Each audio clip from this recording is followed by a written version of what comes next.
on se retrouve pour une nouvelle vidéo sur Stephen et aujourd'hui, comme tous les mois, on va faire les ouvertures des Mystery Box du mois de décembre et j'ai été un petit peu moins sérieux en décembre car au lieu de farmer les Mystery Box de niveau 8, j'ai eu une Mystery Box de niveau 6 et 2 ou 3 Mystery Box de niveau 7 car j'ai fait des ouvertures un petit peu plus rapides avec l'événement de Noël qui nous permettait de gagner des tickets dans les Mystery Box afin de participer à la raffle qui avait lieu à la fin du mois.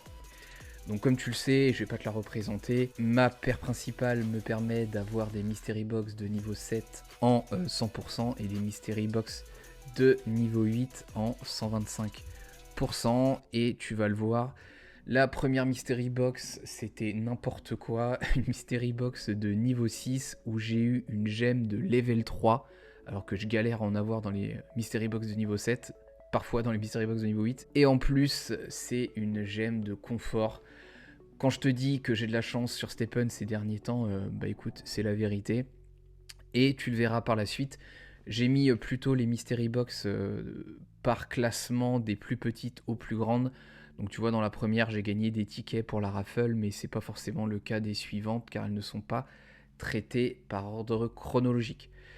Donc les Mystery Box, mis à part celle de niveau 6, celle de niveau 7 me déçoivent un peu parce que je n'ai que 3 level 2 contre 6 dans les Mystery Box de niveau 8.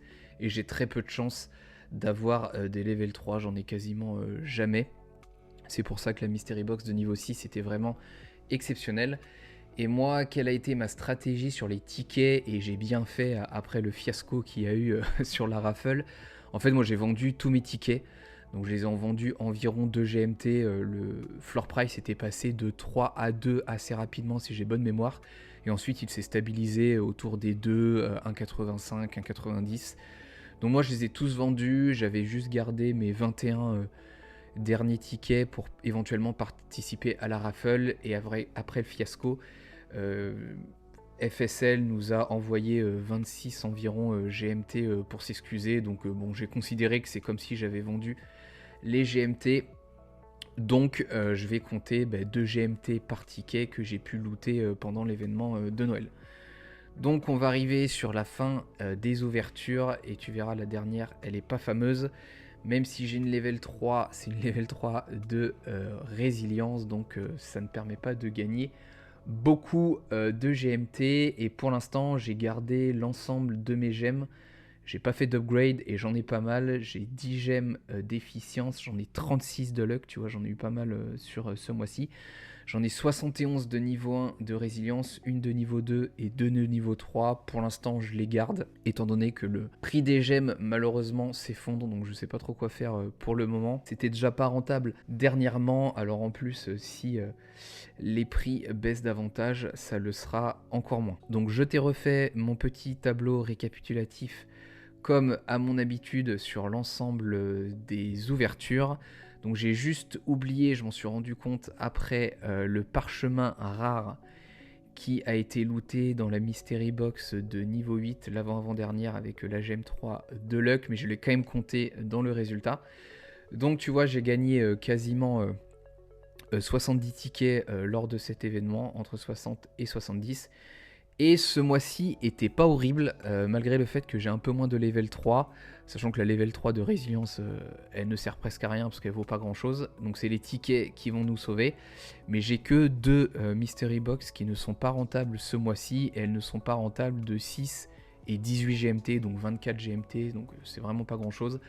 Après, j'ai encore eu un petit peu de chance, on voit quand même pas mal de rouge, mis à part sur mes level 1.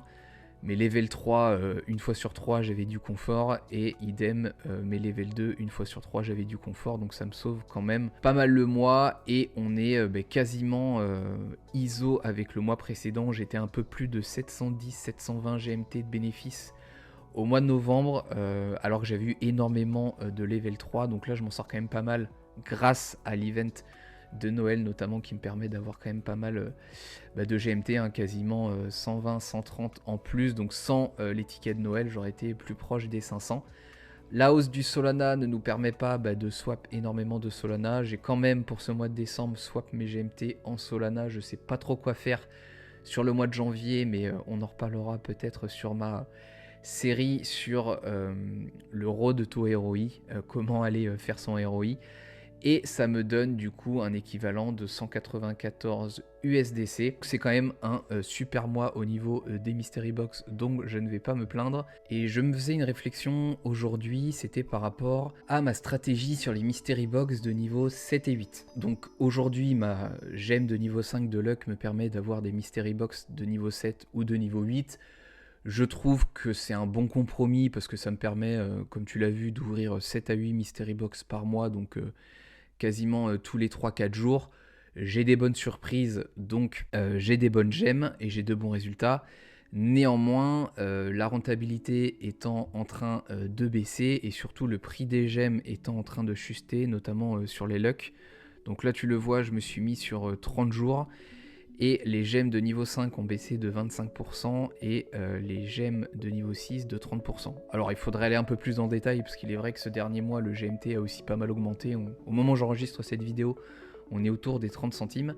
Mais ce que je me disais, c'est est-ce qu'il ne faudrait pas que je vende ma gemme de niveau 5, que je fasse plusieurs semaines sans jouer les Mystery Box. Je n'ai pas fait la simulation, j'aurais peut-être des Mystery Box de niveau 5 ou de niveau 6 sans gemme, étant donné que je fais 20 ou 25 énergie. J'ai pas fait le test, donc je dis peut-être une grosse bêtise, mais la réflexion derrière, c'était d'attendre que les gemmes de niveau 6 baissent, encore peut-être de 30% d'ici un mois, donc elles s'approcheraient des 1000, et même attendre un peu plus longtemps, peut-être qu'elles baisseraient encore, car je ne pense pas que FSL fera quoi que ce soit avant que le marathon sorte sur les gemmes d'efficience et de luck. Enfin, je vois pas pourquoi il ferait quelque chose. Ou alors il sortirait une mise à jour globale, mais même s'il sort une mise à jour globale, ce dont je doute fort, ça ne sera pas avant le printemps, et là on est au mois de janvier, donc ça nous laisse encore 3-4 mois. Donc je sais pas ce que t'en penses, n'hésite pas à me partager ton commentaire en dessous de cette vidéo, je vais pas prendre de décision hâtive. Ce move me forcerait aussi à réinjecter dans le jeu. L'idée sur 2024, c'est de plus remettre d'argent, j'en ai assez mis en 2023, donc je voudrais être beaucoup plus raisonnable et accumuler au maximum sur l'année 2024 pour être proche et au plus près du prochain cycle haussier. Je te souhaite de très bonnes ouvertures de Mystery Box, j'espère que tu as autant de chance que moi ces dernières semaines, et je te souhaite de très bonnes sorties Stephen, à la prochaine, ciao.